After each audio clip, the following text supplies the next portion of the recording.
Bam, bam. Hello, everybody. It is the Invictwitch crew back here again. This is El Kavash with Vero, with Plucky Hero and Keltamer as Sagacious Hand, Kalis Kodan, and Tarala Auric, respectively.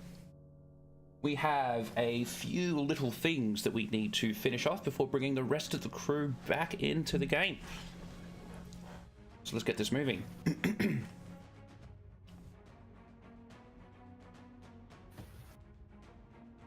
Last we left off with the crew, they had decided that they were going to try to expose these assassins, the Silken Kitsune. And to do that, they have concocted a plan. And Tarala and crew have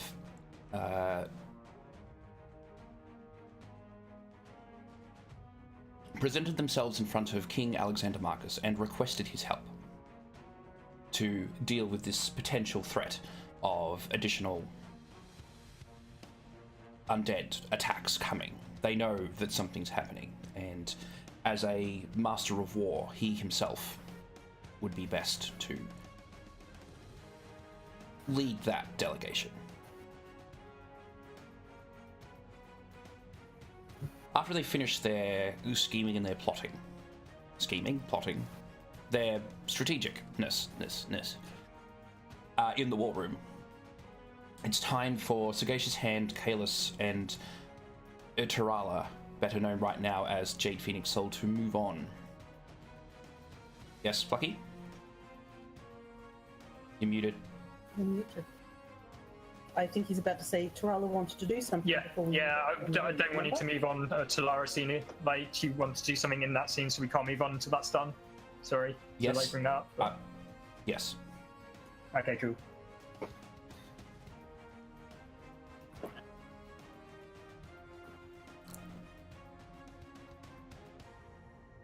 So it's time for them to move on. However,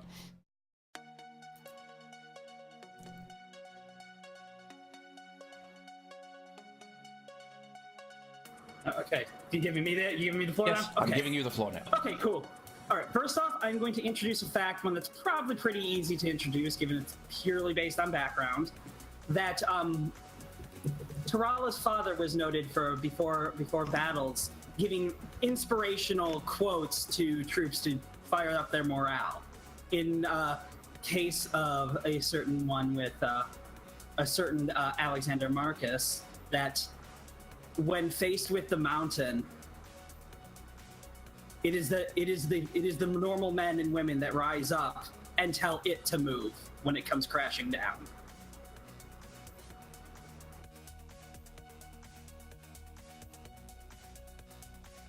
Okay, cool. I won't even get you to roll that one.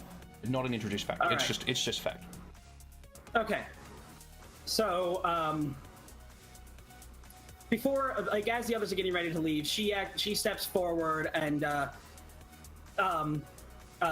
placing a hand on the table, it says, "It seems the mountain has risen up again. It's a time for men and women to stand up," as a great man once said, "to tell it to move." And with that, she turns around and starts walking away, basically to instill the fact that the only one who would really know that is somebody who's either worked with Reese or knew him personally.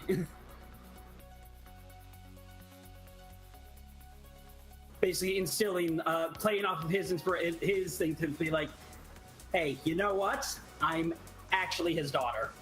So, you know, put me where you need me.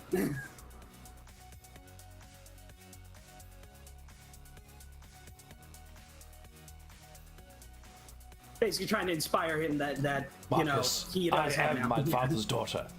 Yeah. Yeah. Yeah. Exactly. Also, I didn't kill.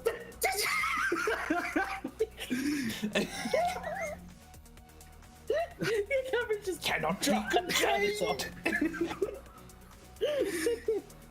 It doesn't look okay, is it? Yeah, no, No, that's it's fine. fine. And then all of a sudden, it's like the camera just goes, ta-da! I lost it. I'm really sorry. It's okay. Oh. All right, so yeah, that is basically an inspire action, just like basically the same thing that her father would tell her every night before she went to bed.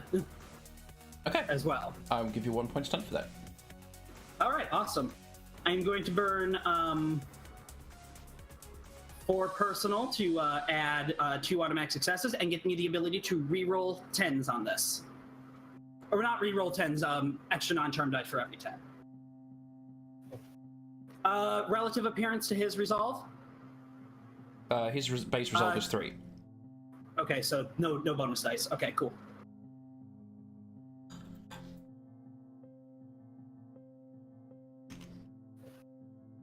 She has succeeded a total of 6 times, and I get 1 more dice to roll.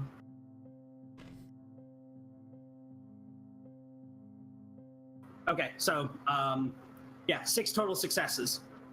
And again, playing on, since she now learned that he had an intimacy toward Reese.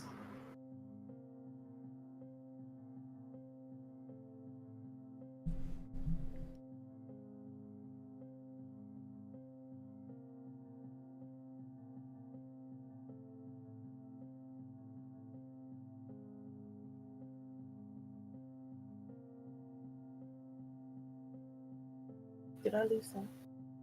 No, I was buffering. And then a lot of alerts keep popping up on my screen, so I'm just trying to be in the moment.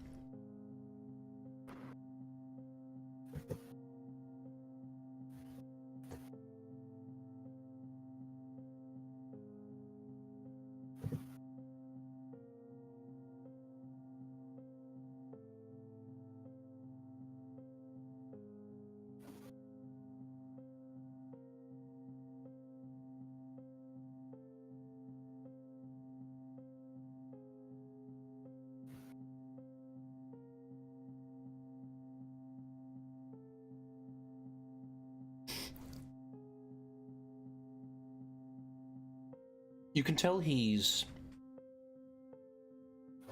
a little taken aback by this statement. And as he sort of leans forward onto the table, you can see his knuckles start to whiten as he grips onto the edge of it, almost trying to stare into you.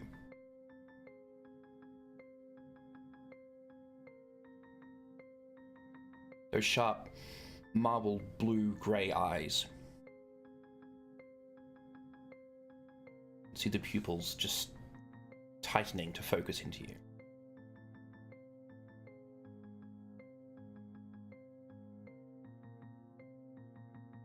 Saturn's ashes.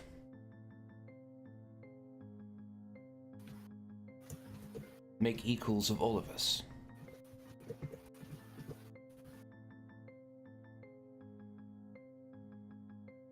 And then he actually cracks a smile. I'm glad to see you rise from them so nobly. She smiles and gives a polite bow, and she says, "Well,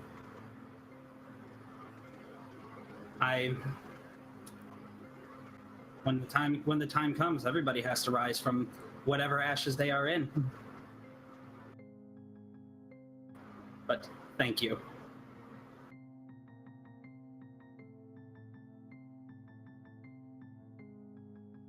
He turns his attention back down to the board and seems to be making some minor adjustments based on this information.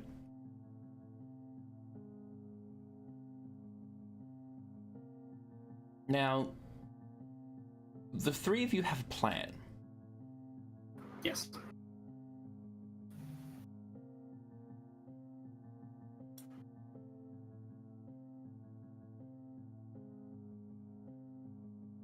And this plan is an attempt to reveal the identity of the Silken Kitsune to everyone else. Yes. Does this plan go beyond just revealing them? Are you going to implicate them somehow, or...? I think our plan, like, objectives are to try and identify as many of these guild assassins.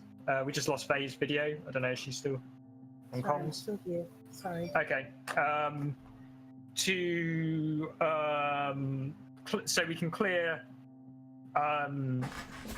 Sagacious Hand's name in regards to the death of the diplomat. Find the diplomat alive, because we suspect she might be alive. So rescue her if can. So basically getting to the bottom of the mystery. Post that, like, I think there is definitely opportunities for us to turn advantage of catching the guild out with their fingers in the cookie jar.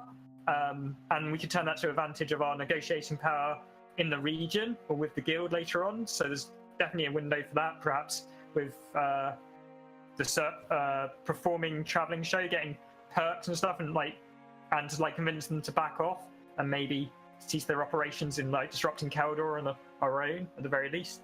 Does that summarize it well enough for everybody? So is that what our goals are? Yes, without revealing the details of the plan, yeah, that pretty much does do that. Yeah. I mean, I do need to. I currently have a bottle of the stuff that Lorelei was dosing the king with. yeah. My intention is to use that against the ghosts, so they feel something. So I need to head back to the Excelsior anyway to talk to the crew, let them know what the plan is, talk to Striking Ballpeen to get those plans underway, and also pick up like costumes and anything for the dance that we do, the rehearsals. Mm-hmm.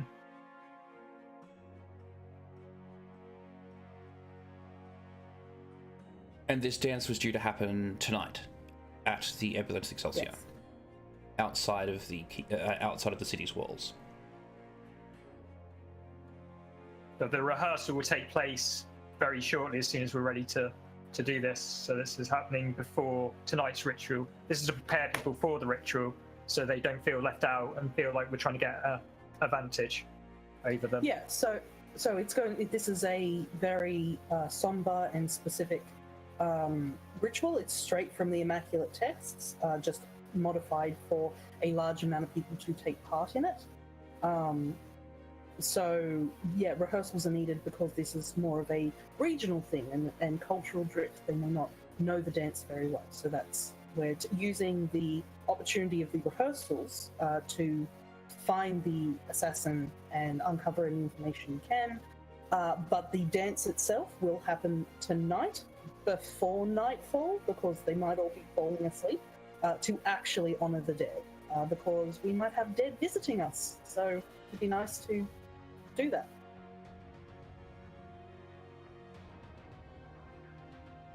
And if you Before leaving King Marcus, though, Jonathan is still in that room, right? Yep. He looks really down as well. Yeah. Yeah, I just want to have do the bow of respect to the king, the inspire action showing that he is respected, and say I apologize if any disrespect may have been felt, but I'm sure you can understand that I have had some prior orders regarding Tarala having, pretty much just revealed herself in Saturn's actions. It's like to just get across a sense of there is no disrespect meant towards you or your kingdom, but I need to follow the Prince of the Earth, and I will do so. It's an excuse, but a way to kind of get out of this regarding if we have been disrespectful, it's for a perfectly valid social etiquette reason that he would accept.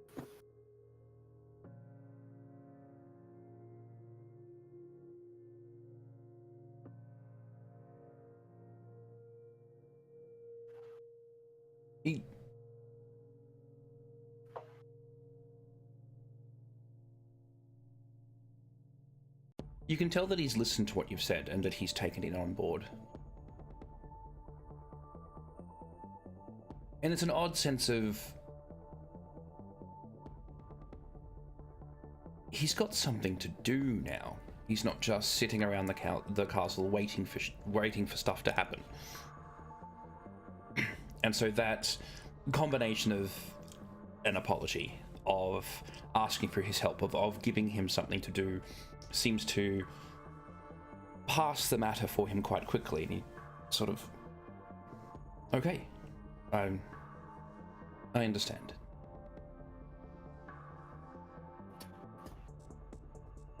Kalis? While this is going on, Kalis is going to very subtly play a tune for Jonathan. One, if you remember, he played as a gift for him to try and inspire him to come into his own. I'm going to use this, play the same sort of tune, but to inspire him to redouble his resolve, and something's clearly sapping his resolve and he's got him down. And this is just to bolster his resolve and give him faith in himself, and to prepare him to steel himself for what comes against, because I know he can do it. Confidence. Oh, cool. So inspire confidence in himself, and you've got this, Jonathan. Basically, you've got this, buddy. I believe in you. Friend Kalis is here. We can do it. Yeah.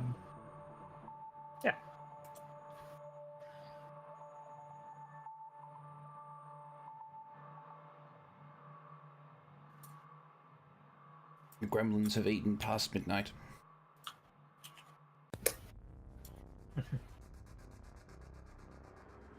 Wait, aren't they not gremlins until they do eat past midnight?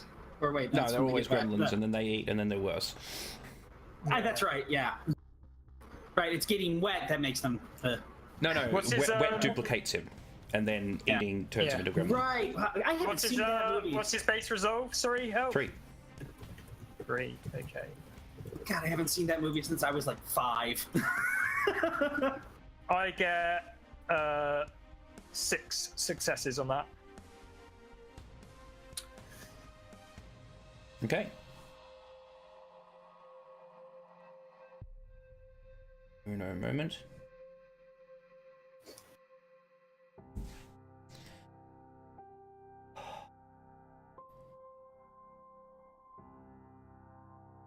I can't believe I need to do this, but I have to stop for a moment. I have to deal with this now to nip it in the bud. Got it. So I do apologize. If while I am absent, I should only be a few minutes. If you guys could set the scene for this rehearsal for me, please. For the audience. Absolutely. I'll be right back.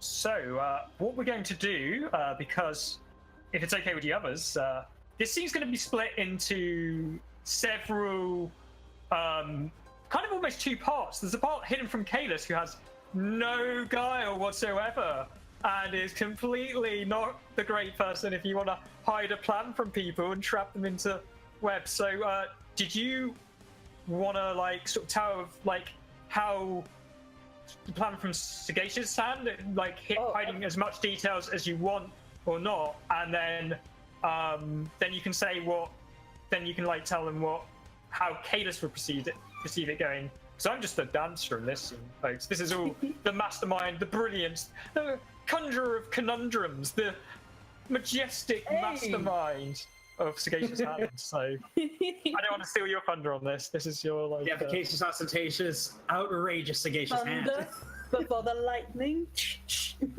No other way around. Lightning before the thunder. Yeah.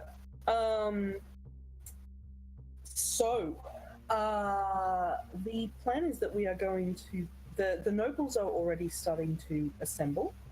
It sounds like that Jonas has indeed done his part, and the rites have been requested, and the nobles have been spoken to. So,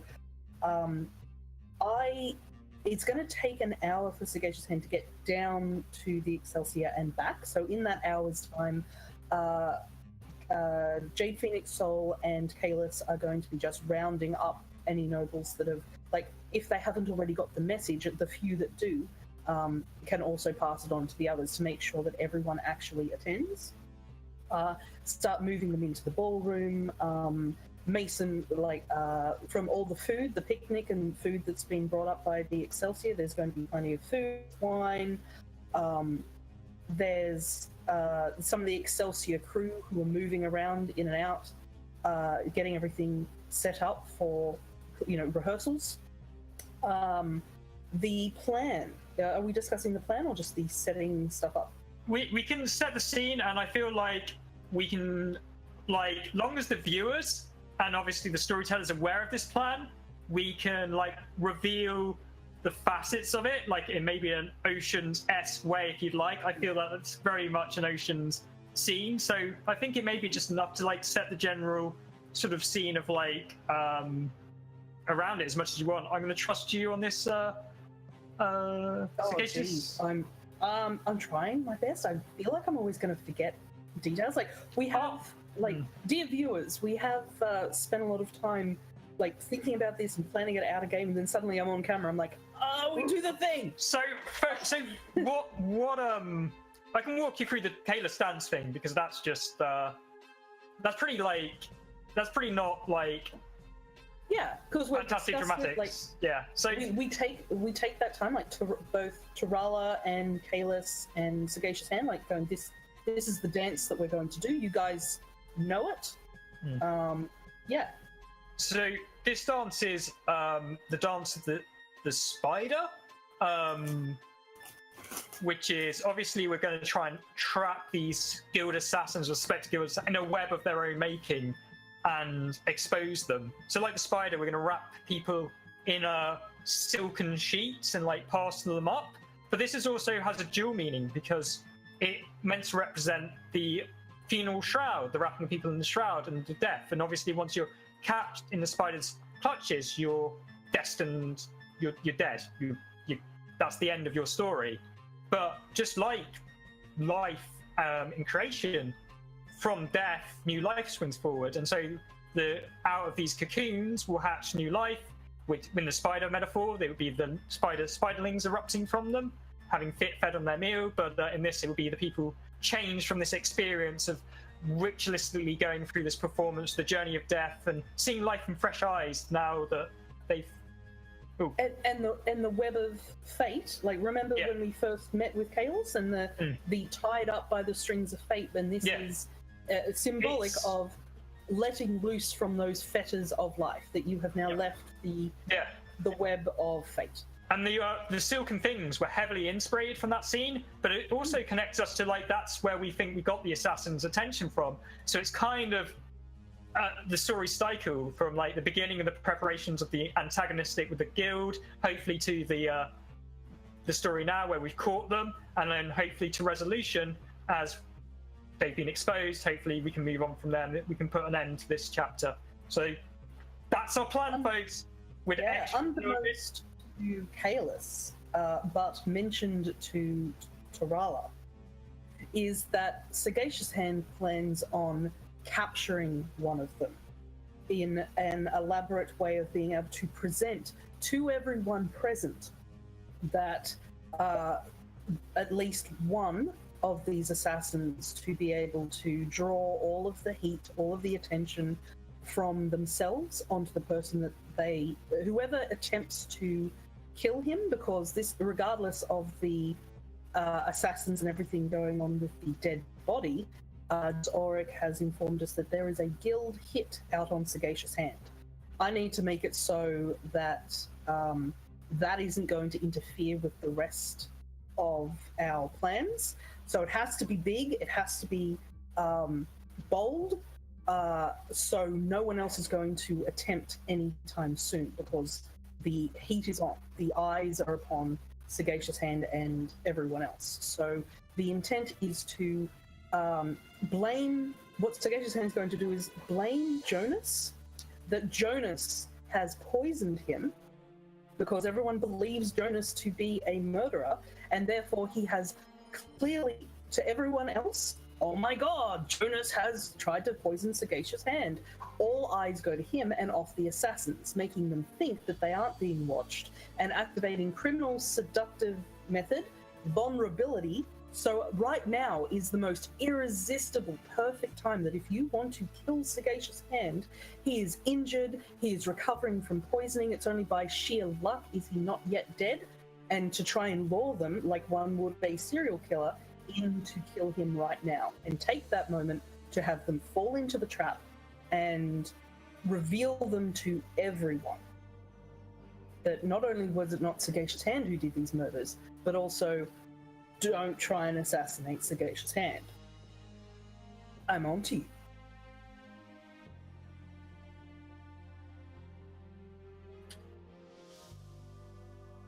You're muted.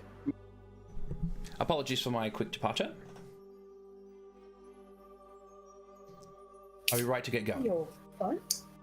I think so. Okay. So, you said that this rehearsal was going to take place relatively soon. Mm-hmm. Who's going to set that scene for me?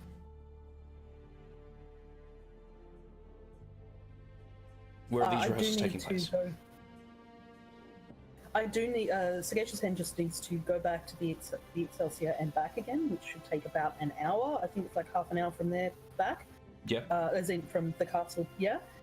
So we've got about an hour of planning and getting everyone. So that would be Kalis and Jade Phoenix Soul who can start putting that into action. Yeah. So as that's happening, Kalis and I guess Mason will round up the rest of the nobles, while perhaps Jade Phoenix and the stagehands can like make the modifications to the ballroom to like fit the specifications for hand for the making sure it's the right environment for the rehearsals, and make sure that the staff are on hand to pass out costumes and get the changes. There'll be like food to keep the nobles ready, and so I think unless El is going to throw complications in us getting everybody and the supplies together, we can start the scene with the introduction of what we're doing, like talking, because we haven't actually like talked to the nobles. So, Hans, would you like to take it away? Assuming that's okay with Elk. Yeah, no complications getting everybody together. Fantastic. Okay. Who exactly are you inviting, though? Is it just the nobles? Is it just the diplomats, or is it all of the Caldor nobles as well? All of the... That's a good point. See, I was trying to get the Caldor nobles like Arasea and Nymphaea. Mm-hmm. Like, I'd like them to be involved in the rehearsals, everyone involved, because I would like to actually teach them a dance. Yeah. But I also would like to, as we're working through, it's like, yes, you've got it, wonderful. Kalis, could you please take them to this particular location? They don't need any more training, but I'm going to pass a note to Lord Wyatt. So it's going to be Lord Wyatt, Arasea, Nymphaea, and their to then. You break. Face is also frozen. Yeah, I don't know if your bandwidth has been eaten. Our internet just momentarily died. I apologize. Oh, okay. No worries. Should I switch to a different thing? I'm currently on an Yggdrasil. Got me on the Bifrost? Yes, please. Yeah. I really love your network names. Like, it just tickles my... given that I worked for a Norse game design company for a while, it just... I love it. It's awesome. It is Rainbow Bridge. So I guess what we've taught the people there is like the basic rights, the sort of rights that everybody can, like the everyday folks can join in with, that are symbolic of the movements, but not the one the main performers would do, which we will go through after we've got the other people out of the room. Is that correct? Like, so we can do the main spider dancing for... Yeah, like because it's not just one thing, it's like a celebration, so there's going to be several elements to it. Several elements, absolutely. Talking of which, I actually have written up the performance itself. Is now the time to talk about like the dance that I want to teach them? Yeah, absolutely. The perfect time. Yep. And do the introduction Yes. to like why they've been brought here, because I'm sure they're going to be curious, right? Because we know why they're there, but they don't. So, do you want to do the introduction, or JP, or me? Who you think's best for like? It's your performance I've put forward to you. Yeah. So I guess I checked with Elf. Is it okay? Like, is everyone present within the ballroom? Anyone who you invite will be present. Okay. I am activating respect commanding attitude. Okay. So if anyone is going to try and attack me, they're going to have to spend willpower. If anyone tries to leave, now that they're all assembled, they're going to have to spend willpower to do it. So we are on. Okay. Also, I was just gonna say, also, doesn't it also mean that if they try to attack you, they have to make it seem like part of the performance as well? They do.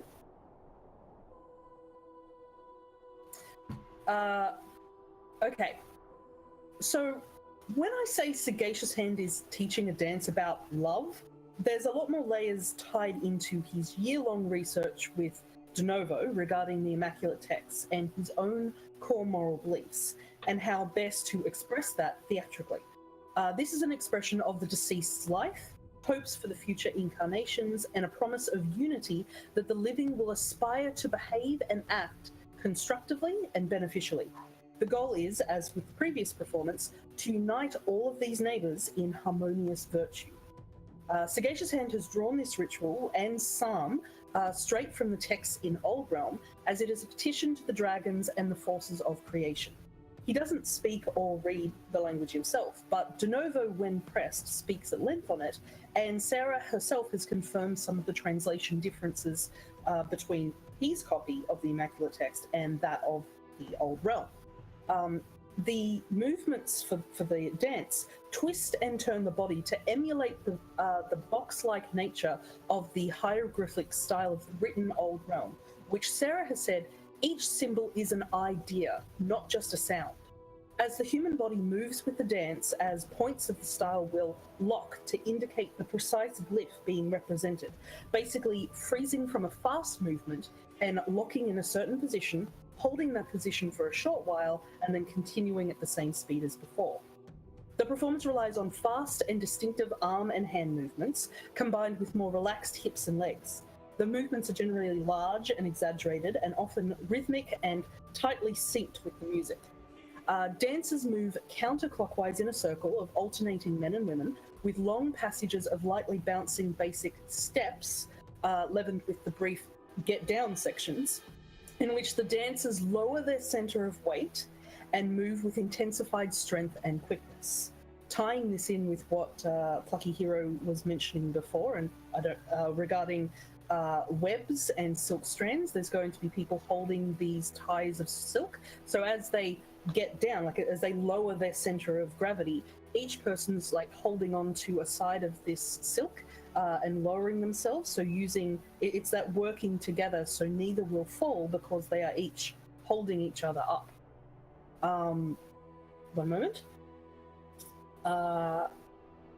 Inside the circle, individuals step forth and perform a passage of the funeral text before moving back into the circle and the next member taking over. It's at this point when the silks are moved and they can be wrapped up and parts of it moved along their body to cocoon them within the center. So it's characterized by the formation of lines, symmetry, and the precision of execution of formations with graceful and fluid-like actions that are linked to Mela and Denard, the passion of Hashish, mixed with the solid locked movements indicative of Parsiap and Sextus Jazz. The performance culminates with the participants, instead of standing alone, they move into the circle with each other, having attentively witnessed the skill, both strengths and weaknesses, of their partner in the previous arc, to then aid and complement each other. The message is that though they moved as one within the circle, the dissolution of its form does not end their connectedness. You don't stop being a member of this circle because you no longer see it. The circle, its physicality, was just an idea. The sun still shines even if it cannot be seen, and specifically to how Sagacious Hand feels about Waking Shadow, distance does not define us. Love is infinite and can traverse all boundaries. During this training session, Sagacious Hand is going to be teaching each noble how to get down, how to be working together, how to have control of their, basically teaching them performance, to tie into the previously established fact regarding the undead, and should you come across, say, angry hordes, that they will pass over you if you can pretend to be one of them. This is also both teaching them a ritual, that, like an actual immaculate text ritual for letting go of the dead, but also within that idea of being passed over by the dead, by teaching yourself of that understanding and connectedness of what it means to be between both worlds. So yeah, if you're interested, the idea for this performance is based off voguing. It's an underground dance sport and a type of dance that draws from Egyptian hieroglyphics. New Way, as opposed to Old Way or Vogue Femme, is characterized by rigid movements coupled with clicks and arm control, which is wrist illusions and miming that includes imaginary geometric shapes such as a box, and they're introduced during motion and move progressively around the dancer's body to display dexterity and memory. And because playing a showman, it seemed very fitting within character to anything to do with mimes and illusions. Of course, we can tie that into a dance. Yeah. Okay. And I would like to introduce a fact. Okay. What fact are you wanting to introduce? Thaumaturgy can be taught to another. It cannot be learnt from a book. And like this, the movements, the dance, the communion of music and unified rhythm to achieve a goal, like to tell a story, I would like to introduce a fact that, like, it unlocks a certain feeling of a certain type of magic through synergy. The fact of the world that I would like to introduce is that a performance, when done right, has metaphysical weight. In the same way that a demon may be summoned when the last drop of blood of an endangered species is spilled, that allows for, it's like a loophole that allows for its summoning into creation sans sorcerer's ritual. So I would like to introduce the fact that there is a, not a tear, but a fold in the fabric of creation that, in the same way sorcery can reach through and craft the world to its whim, that performance can access that fold. That there is a weight and of metaphysical importance.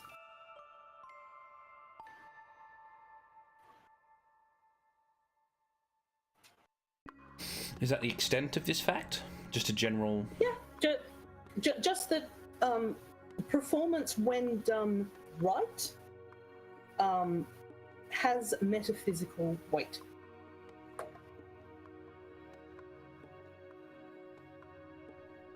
Kalis?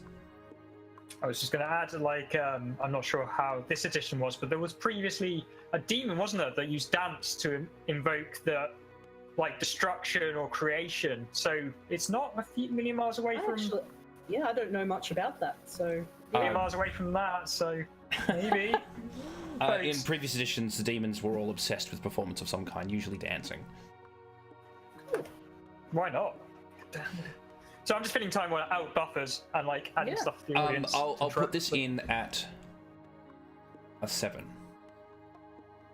Oh, 7 difficulty.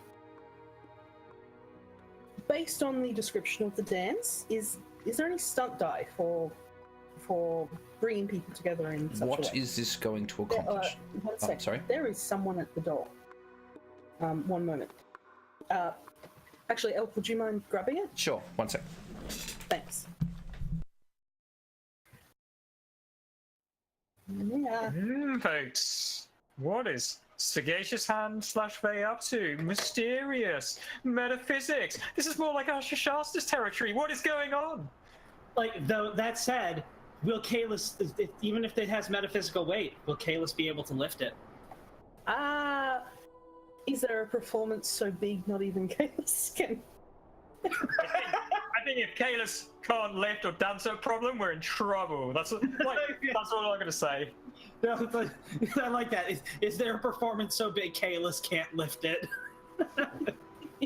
Won't stop him for trying though, bless his little plucky heart. What do you think of the description there for the inside bit to? Oh, I loved it.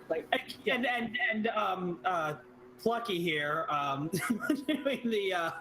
doing all his little. I know I'm watching. Walk like an Egyptian.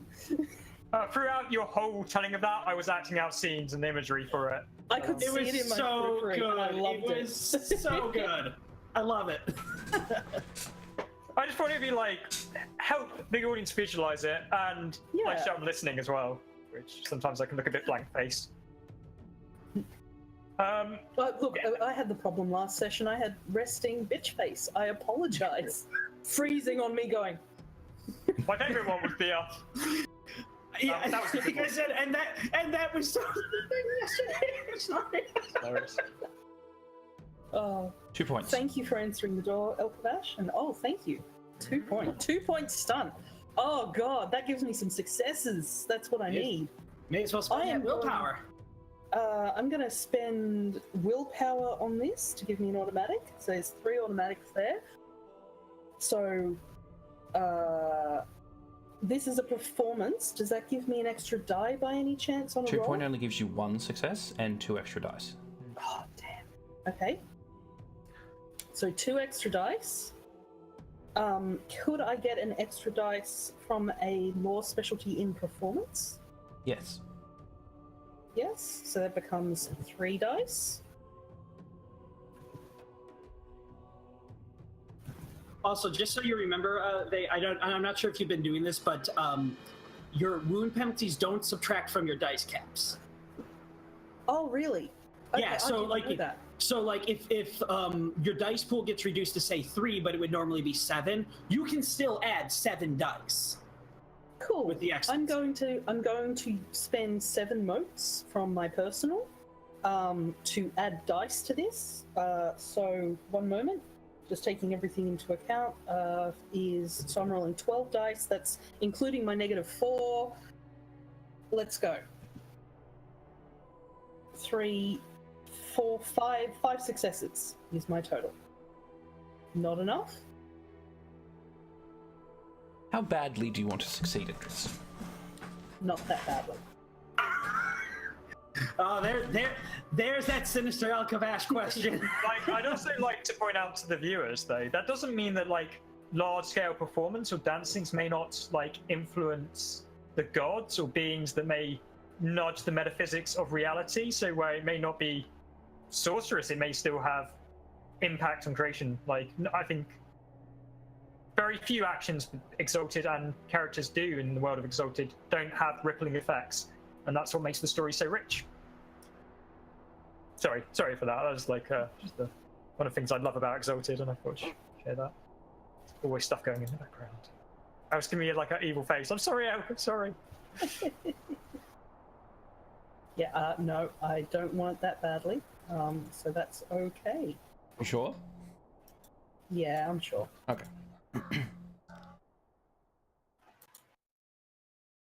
You see, the problem is I left the room to answer the door, so now they're taking that as permission to be loud again. 1 moment. Go deal with it.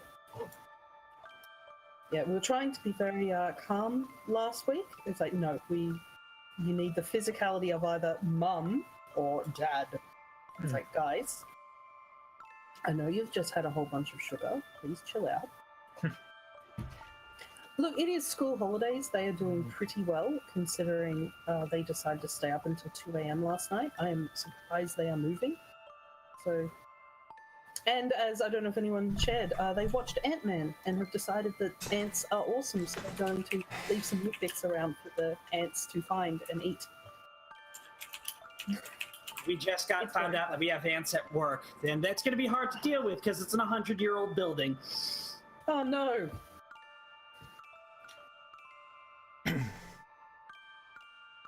Okay.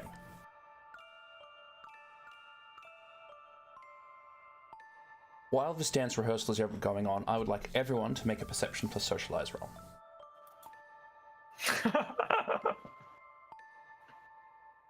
Can I opt not to make that roll and just be oblivious to whatever undercurrent is going?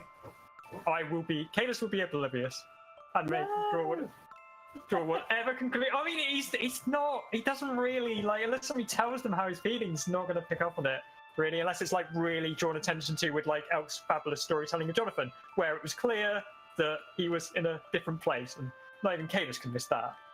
All right, I'm going to spend 4 motes peripheral on the locatus tertio technique, giving me 2 successes on the roll.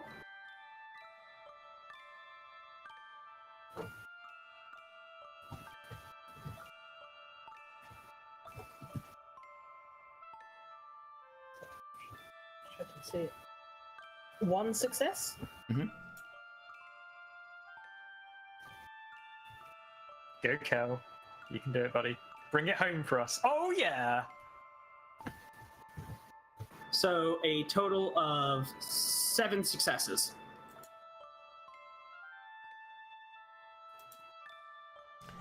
Okay. The attendants of Hayden leave their benefactor to come and join this dance. He can't. He just cannot physically lift himself. So he sent his attendants out in his stead. But during the course of this performance, you can see a connection starting to form between one of these attendants and... Sorry, I had his name just before. Where are you?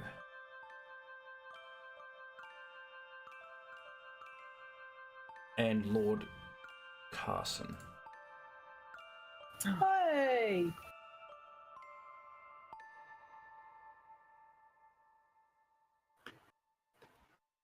Get in there. Get in there. Steal him. Steal him back. Get him back, JP. We believe in you. So yeah, as this is going on, Jade Phoenix is making sure to get up between, like, as they're making the connection and everything. She comes up between the two, starts showing them how things are done as well. You know, like paying attention, like, and Lord Carson, you're going to want to do this, and to the attendant, yeah, you're going to want to do this sort of thing.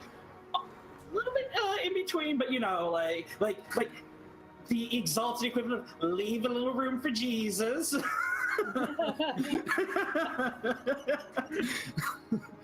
I guess the sheesh candles apart. Leave a little room for Mela, I guess. I don't know.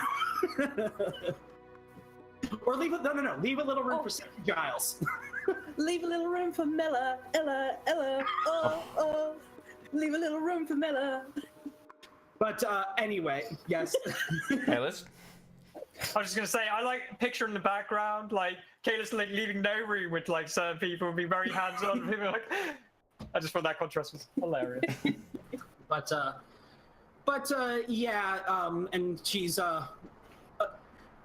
also explaining, like, she's doing this, and at one point she also then like at one point while the attendance is practicing again, what like after Phoenix has explained, okay, I want you to try this again, you know, like this, she leans over and whispers to Lord Carson, I am very sorry about the dance earlier. I don't want to make a dragon blood mad. Sorry.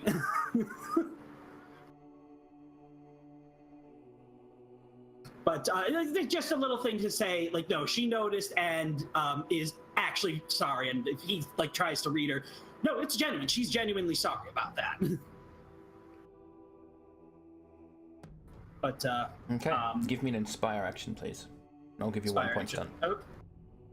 Spectacular. And again, we will just spend 2 motes personal for glowing coal radiance to give me an extra success and non-charm dice on 10s. Appearance different, like is He's based appearance 3 because it's okay, so an extra die as well. So that's 7, 8, that's 9 dice.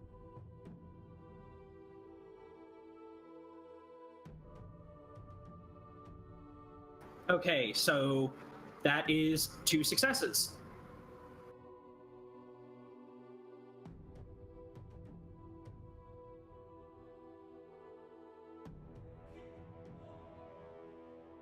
For the first time in this little display, his eyes actually leave this attendant and look directly to you. He just shrugs a little and says, I understand. But we keep moving, and then his eyes go back to her. Mm-hmm. But to be fair, that's like she was just trying to get that out there, not necessarily, hey, look at me. She was more like just apologizing. So that to her, that's all she needed to do. But that's fine if the guild the attendant is because that's part of the show. Like, so this is part of the show, and that's absolutely fine for her. But she just wanted to make sure. Oh, hey, saw that guy. You know. Sagacious Hand, you have muted. I'm here. What was it you said? Would you? Oh, it was good. I was muted. I'm just like, have you met my friend Ted? Like just. Yeah. But okay, so so now like once they're ready to go, when it seems that James has his setup, she when it seems like they have their setup, she does the thing where it's like, okay, those of you who are set up, ready to go, everything go, and during the rehearsal, she does the thing to check on the attendant to see, hey. Okay, and this is where this is where it comes down and examine the back, the back and everything. Are you trying to do this surreptitiously or not? It's part she is pointing out like she's making it part of the performance, and then you do and then when released you do this, and that like showing how the silk works. Okay. Yes, she has a white fox apparently tattooed on her back. Okay. And she does not say anything. it seems to curl up her spine with the tail curling around the base, and then the fox's shape almost sinuous, like a snake, just curling up the spine. Okay. Again, she doesn't say anything about it, because like you said, she does that, and then she does the same thing again with James and with you here, and just to make it look like okay, and now you've got it, perfect. Okay. Is anyone else being inspected, or is this it? Right now, that was that one. I'm assuming are the others doing the same thing, to different attendants and anything, like different attendants and everything. Is Hand doing this? Muted.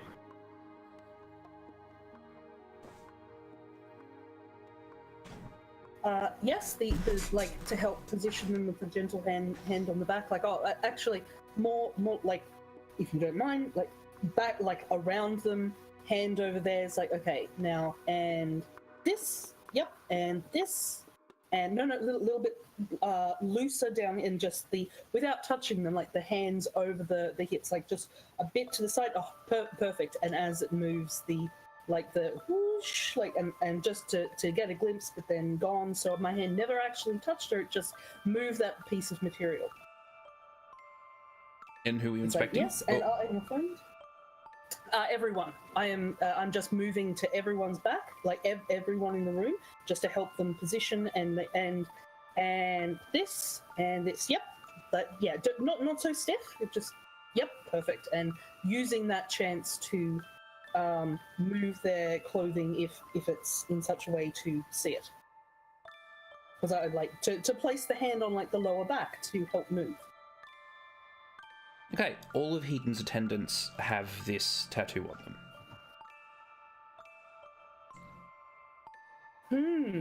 Okay. No one else that you're able to inspect has one, although there are a few people that you aren't able to inspect. That being the king, Heaton himself, Jonas, who is not present here right now, and there was one other, Lord Wyatt. Okay.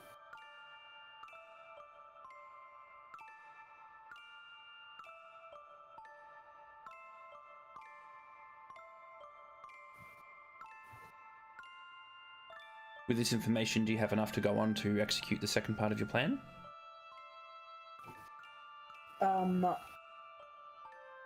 Where is Jonas?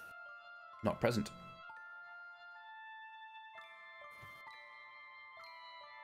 Okay. I was expecting him to be present, so he's not here. Okay, just give me a sec. Change of plans.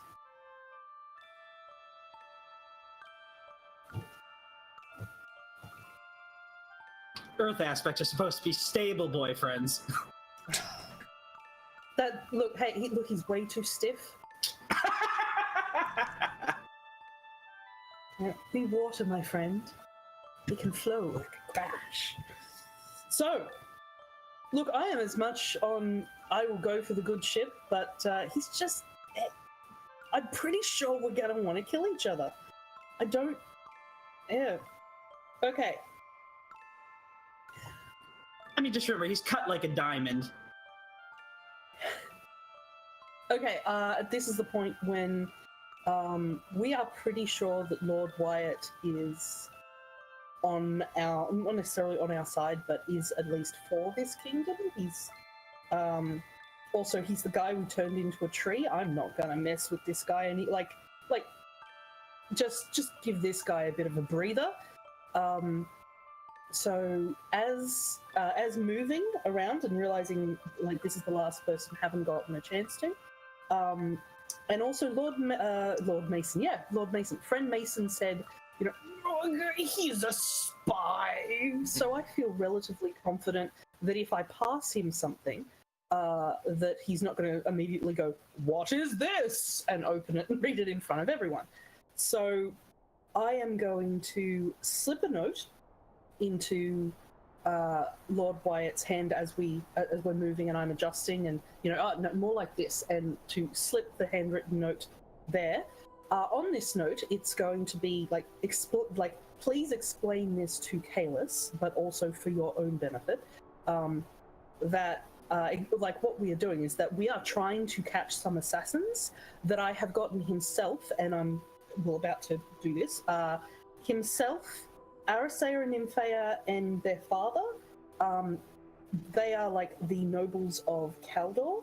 I'm going to get them out of the room, so they are in safety, and put them behind the basically the two-way mirrors.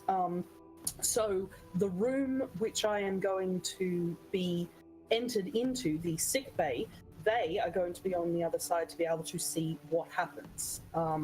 But letting them know that I'm getting them out of the room because there are assassins. It can go wrong. I'm trying to protect the two younger girls. So if they need to move somewhere else, they've got about 5 minutes from reading this note to get there somewhere else. But he needs to stay with Kalis as witness and an actual representative of Kaldor to see what's going on. So I will do this, get them out of the room in the guise of Arasair and like these group as I've moved around, helping position. They are all perfect. They don't actually need any more rehearsals at this point. Kalis, would you mind? And so he directs to send them to the room across the hall, just can you take them here and just make up an excuse, but Kalis, can you take them to this location, please? Oh, you're muted?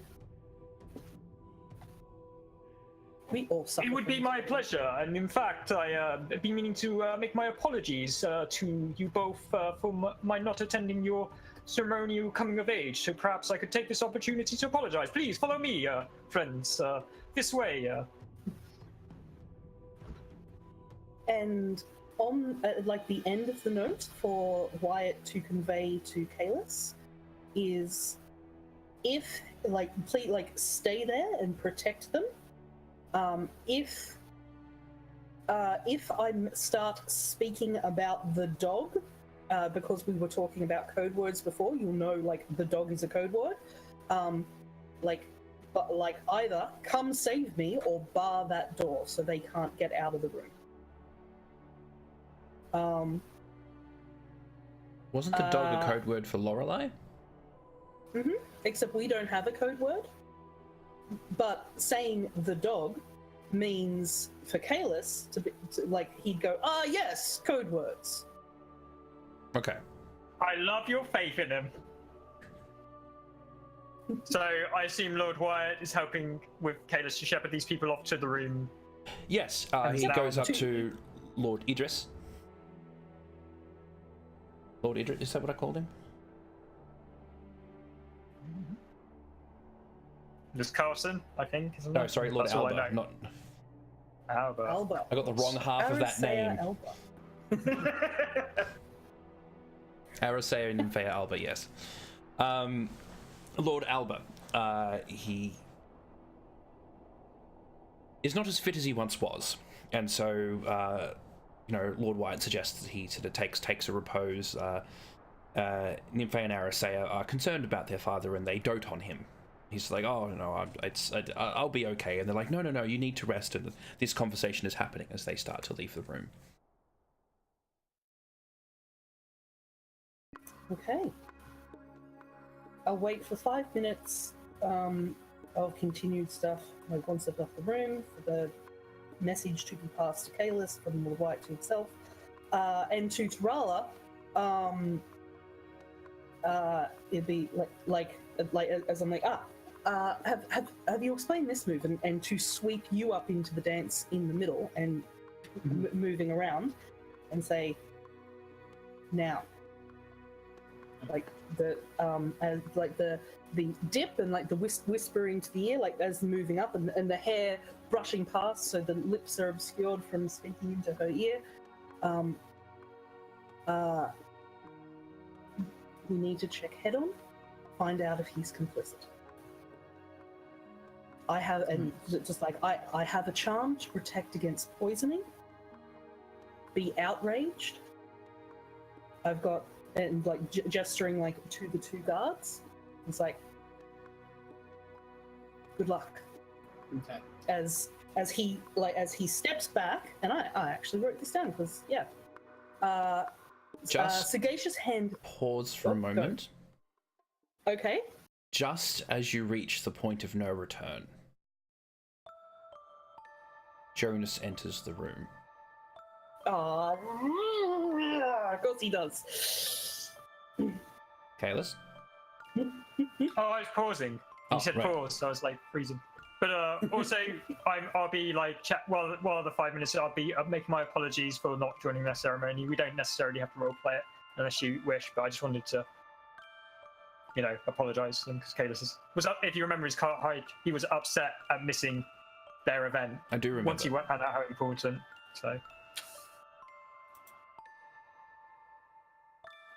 So Jonas, in case we've forgotten, is he's not super tall. Kalis is a giant, right? And Jonas is not that large.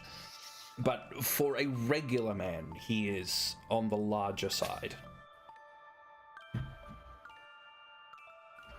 He has a very sort of square-cut, almost chiseled features. He appears as if he has, one of Michelangelo's sculptured, burst out from stone.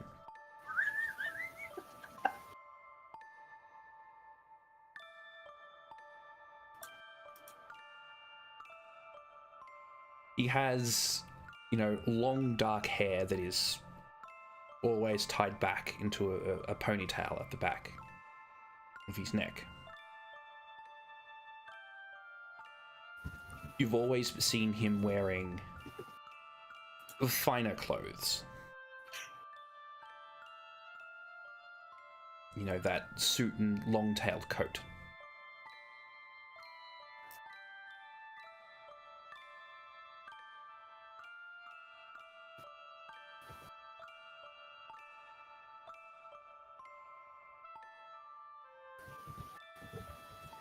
And as he steps into the room, Tarala, one more perception plus socialize, please. Okay. While you're rolling that, Sagacious Hand. Oh, okay. Sagacious Hand missteps, shattering the synchronicity with his partner, in this case, with Tarala.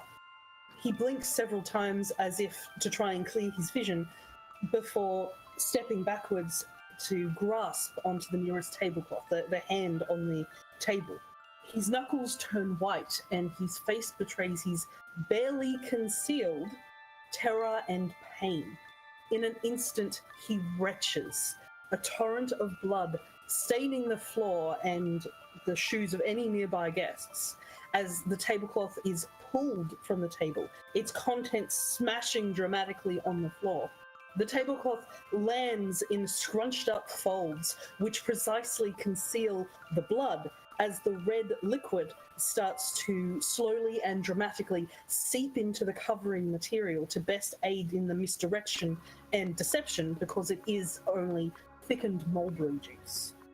But the combination of these elements and the triggering of the vulnerability that, should someone wish to kill him, now is the moment of as he starts to collapse, still standing as shaking with his hand upon the table.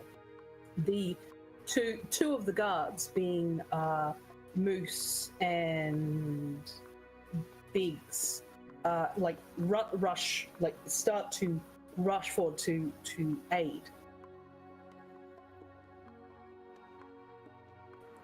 Now pause, because they are going to sweep me out to the sick bay. Yes. Just letting you know, I don't know if you saw it in the Twitch chat. I am buying 2 successes before I make the roll. Yeah, no, I saw that. Alice? Did you mean Moose is the small one, isn't it? Like the small pig child. Did Sagacious Hand on the child drag him out, or was it like? It would be Biggs and Strife. Yeah. Okay. Because I thought that might cause some suspicion if like a small child in a guard uniform. It's like, God, what's going on? I'm 7 years old. I like to pickpocket. It's like, wait a minute. Oh, that's certainly a little blood. All right, I got 6 total successes. The courtroom, is astounded. Isn't really the word I'm after. It's this, chaotic yelping and screaming starts to happen between them.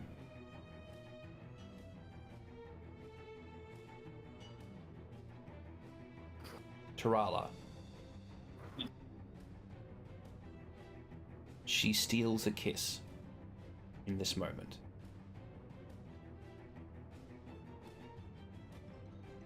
I mean, that's okay. She's not going for the whole boyfriend thing. She was just going to be the whole, hey, like there's no ship involved in this. I mean, probably for these guys, there's a ship involved in this one, but no. See, I have no. Again, it was just okay, being polite. So yeah.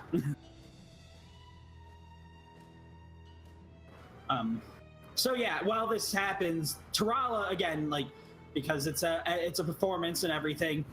She is freaking out, like, hand. Especially drawing on a certain fact that she's seen poisonings before and everything. Like, she is like absolutely freaking out. Like, it actually kind of hurts because this is drawing on a little bit of a painful memory for her. Like, but she is going full in on this performance, just being like she's actually grabbing she's grabbing things like some of the discarded things because they have extras, like trying to like grabbing like discarded things, like no.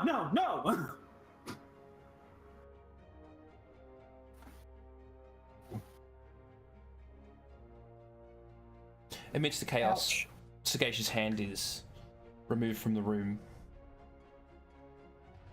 Everyone is left standing there for a few minutes, not sure what to do.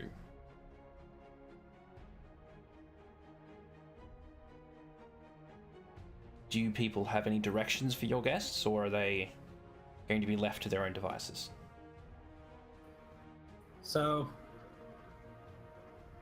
at this point, it's show must go on, and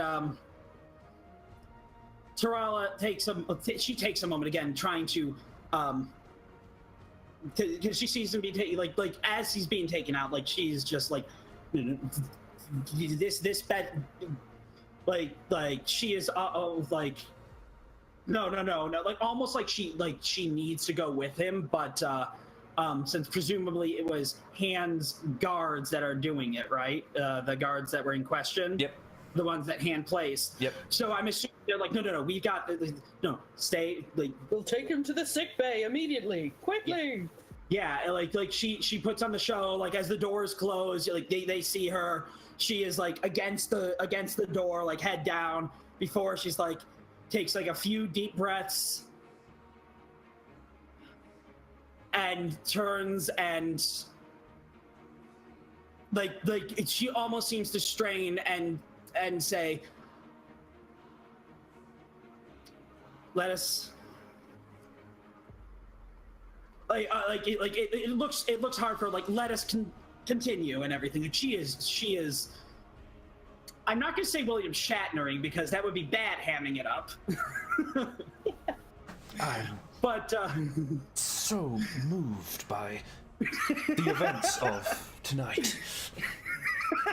Exactly, but no, she is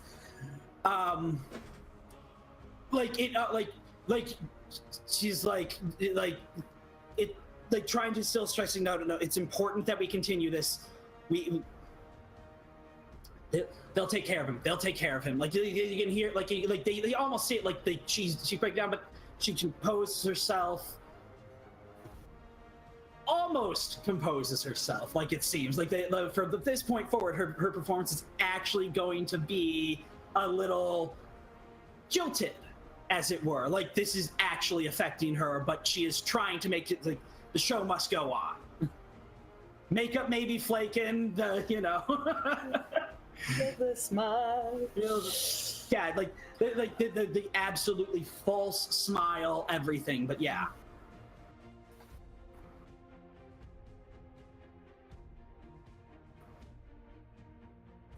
So if anyone's looking, that is raising the heck out of her guile.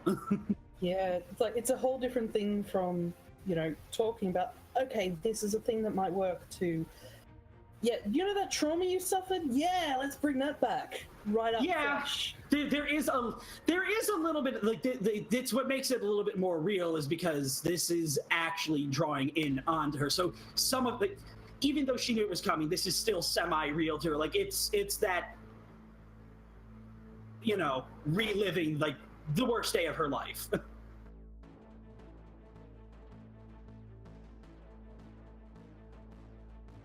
Amidst the chaos, the handmaidens rush to Heaton's side.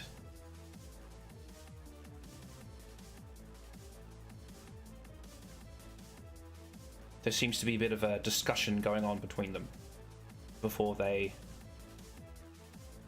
loudly announce to the room that unfortunately Mr. Heaton, Lord Heaton must retire. He does not do too well with these displays of gore, performance or otherwise, and begin to try and take him out of the room. Tarala actually seems to nod in understanding, and as they pass, like she's almost helping, but at the same time, she for a brief moment like keeps her hand on the chair and spends 5 motes of personal essence to listen through it to see if there is something false about it, as we discussed earlier. Like, as your there's essence also courses audible through, tapping. you can feel that the chair is one large piece. There are no hidden compartments within it. Okay. Got it. Okay. But, so she nods and understands, yes, take him. And with that, she turns to everyone else and, again, like I said, tries to lead them. Again, people will see that, again, she's visibly shaken, everything, but trying to keep the room as they finish everything. And, like, somebody even hears, like, I hope we don't have to do this 2 nights in a row.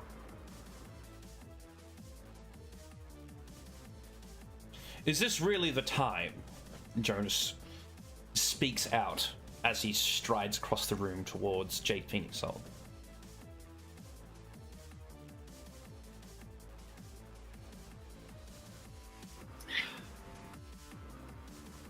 Honest, she pauses, and for one, you see that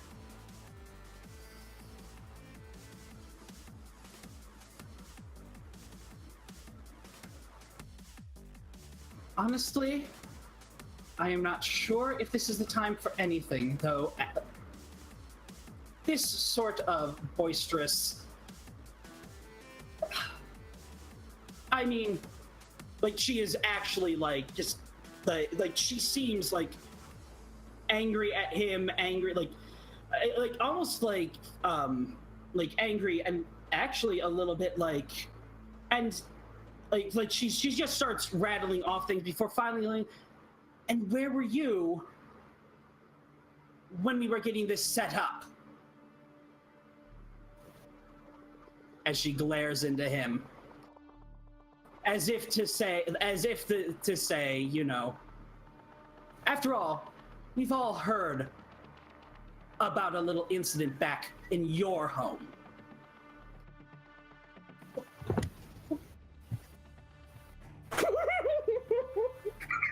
Lord Rothwell slaps a hand to his mouth as he starts to retch.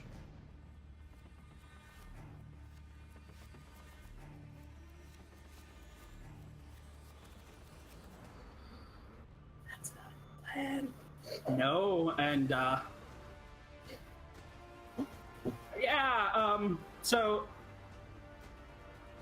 Tarala's now looking, and she looks up to him, looks back, and is like, she is like, now she is like, again, this is time for improvisation, but like, again, drawing me like,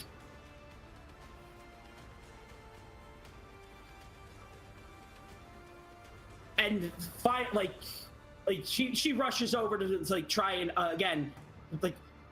again, this time it's actually very real, not necessarily not an act. Like, she is trying to help this man. Like, we need somebody else over here. Does any Lord Dalton rushes over. I have no idea who any of these people are. It's great. No, it's okay. Oh, Rothwell record, was the I father forget- of the many children. Mm-hmm. Dalton was, did I say Dalton? I meant Carson, sorry, not Dalton. Carson. James. Lord Carson is the one who rushes over, sorry. At this point, she is now trying to help get that help like the wrench in the plan. Now got to actually help somebody, because holy crap, somebody else died. Like And at this point, she's actually now glaring at Jonas, because at this point, this is Tiburana round 2, it seems. His nostrils flare with indignation, and Lord Rothwell apologizes. The sight of the blood and gore it doesn't do him well either. He's going the way of Lord Heaton. And so Lord Carson just pats Tarala on the back, says, "It's okay, I'll take care of him," and whisks him out the door.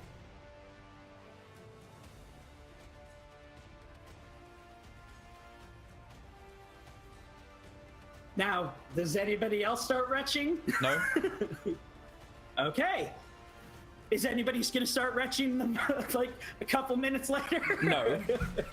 Okay. Now everyone's it's just left. Everyone's just staring at Jade Phoenix Soul and... Like, she is at this point like, no, everyone... and at this point, she is like, we need the medicine person. Like, I want everybody checked. Like, as in, like checked. Like, anybody have anything else? Like, because this looks like almost like if it's 2 people, like 1 person, it could just be hand was sick, but like she's just panicking. 2 people, clearly something's going on here. Like. And at this point, like, she just continues, like, anybody who's watching, like, as she's trying to guide people out, like, get them to the safety and everything, to, like, she's trying to make sure that, and what was the medicine woman's name? It was, the one that, Maze. Maze, thank you. Why did I want to say, male? That's probably because there is a medicine woman in my D&D game called Male. Maze, okay. So, yeah, she goes like, we need Maze in here. So yeah, like she is just trying to contain and disperse what was once an act is now actually genuinely. Well, and Kalis, where are you and what are you doing? You're muted? You're muted, buddy. It depends on the debrief. I assume that Kalis, Lotus, the 2 noble women of their age, and Lord Wyatt are in a side room waiting for Han's trap to sprung. Is that the general way you set it up, Sagacious?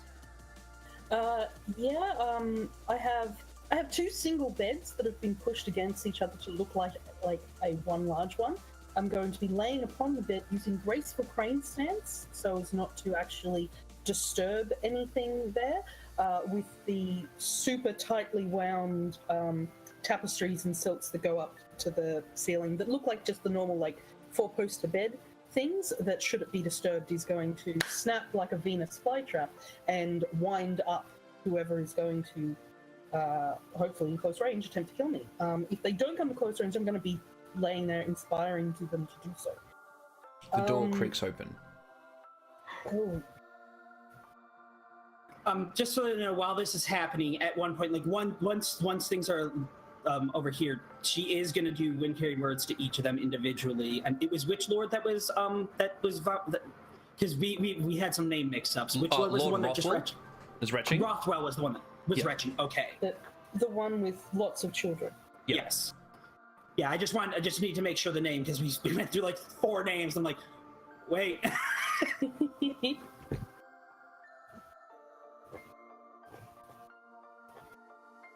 The door creaks open.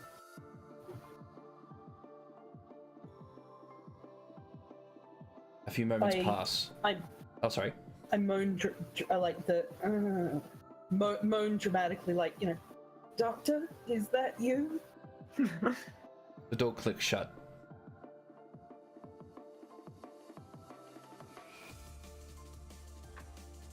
Can't have it end like this. And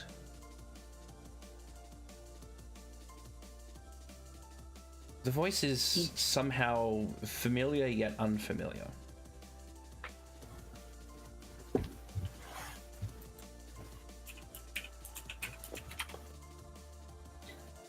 Sagacious Hen is going to struggle to turn and be like, what?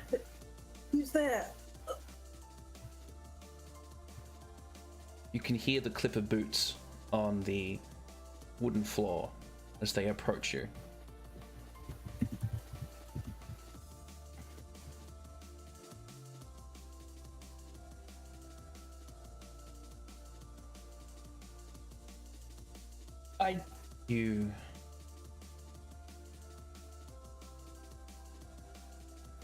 You really are true to your name. Simply must have you all to myself.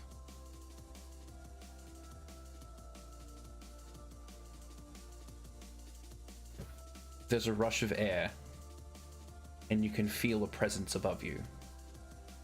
It has leapt clear across the base of the bed, and he's coming down on top of you. A gleam of light glints off the nice edge it has in its hand, driving down towards you.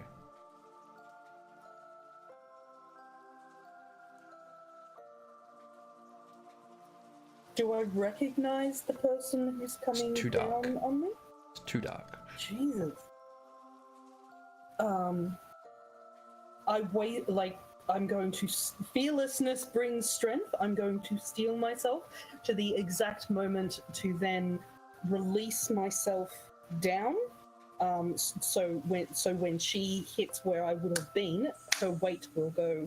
I'm assuming her will go there to I tumble out of beds as they then lift up, and the intention is that as I fall between where the two beds seem to be as one, I basically seem to vanish beneath it as the trap triggers, the tensile strength makes it up and lift up to the ceiling, descending a lantern from the other side, lighting it up so both sides can see what's going on as the silken starts unraveling and winding itself around the bed, entrapping them within it, so they can still probably be able to breathe, but they are constrained and unable to move. As the lantern falls, and then a single little metallic ribbon goes to fall with a ting on top of a criminal in a box. Gift wrapped for your pleasure. Give me Dex plus larceny, please. And I will give you a 2-point stun. Yay! How much time has passed? At least an hour? Like recovering motes and such? Yeah. Cool. Just let me grab character sheet. That's 5 motes per hour, is that right? Mm-hmm. Larceny hiding motives? No. No? Or larceny sleight of hand? No, neither. Okay. I'm going to add essence onto this to make sure I get out of it. Actually, sorry, one sec. I'm going to use 4 points of essence. And a willpower, so that's 2 automatic successes from willpower and from the stunt. And 2 stunt die, is that right? 2 stunt die plus a success, yes. Okay. And a willpower point. Cool. And I take my -4 into account. Okay, here we go. Yes! Jeepers creepers! Nice! Look at all those 10s! Yeah! 1, 2, 3, I love 4. Just add an extra 6 to that, so that's 18 success, 20 successes total. I love it when a plan comes together. Hands Work just on. standing there chomping on a cigar. No, Kalis is back there, somehow a cigar just materialized. You spontaneously gain a million contingency points. Someone's coming towards me, and I didn't spend that much essence. It's just I'm trying to negate the penalties as I do the roll backwards. The You know, I am the Admiral of Mirage, the Minister of Mischief. I mean, you're largely supernal. This is kind of your super wheelhouse. These 10s have been missing this entire mod. Here we go, when I just need to tumble out of bed.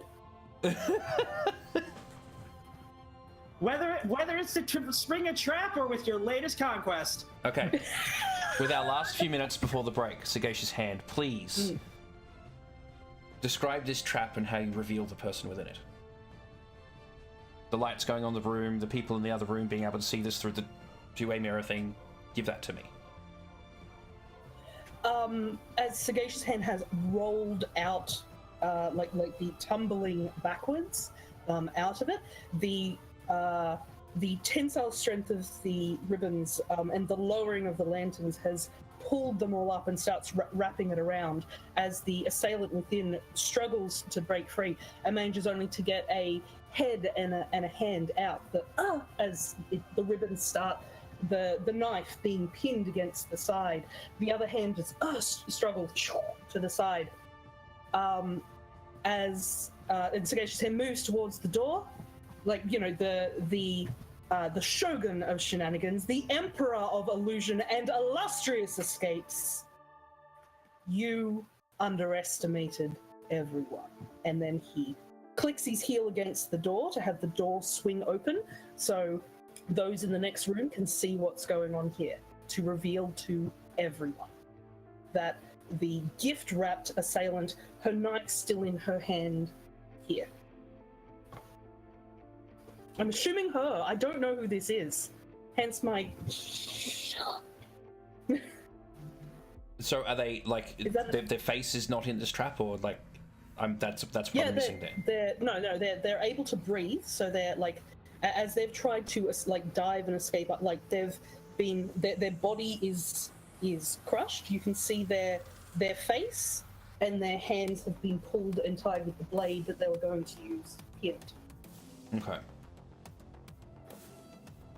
This cocoon thing slowly turns.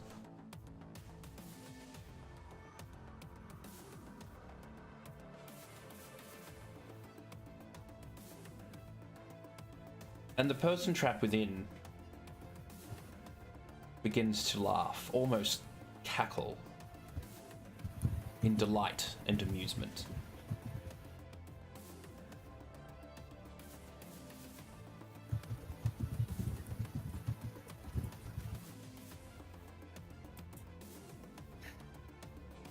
And in the light now flowing into this room,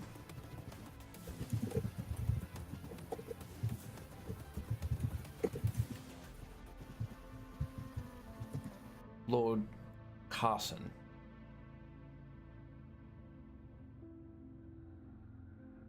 laughs and laughs.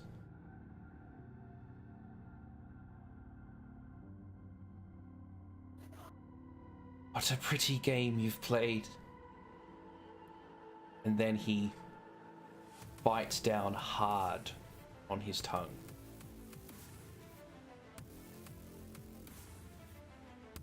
And begins to spit up blood. Which is where we'll take our first break today.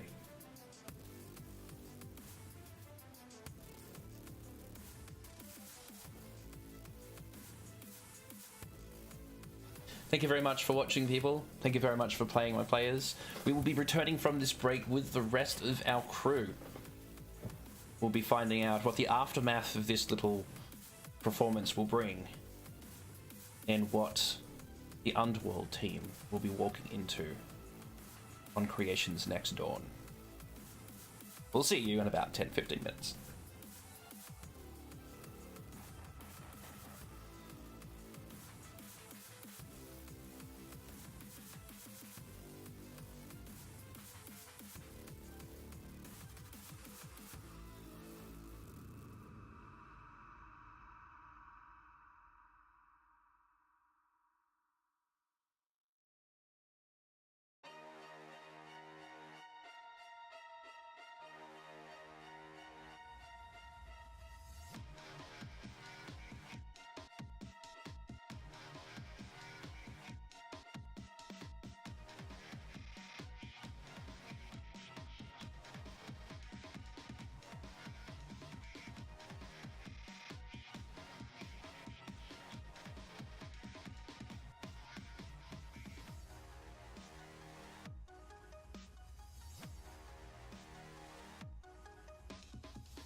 And now I'm not muted in the stream. Hello, everybody, and welcome back.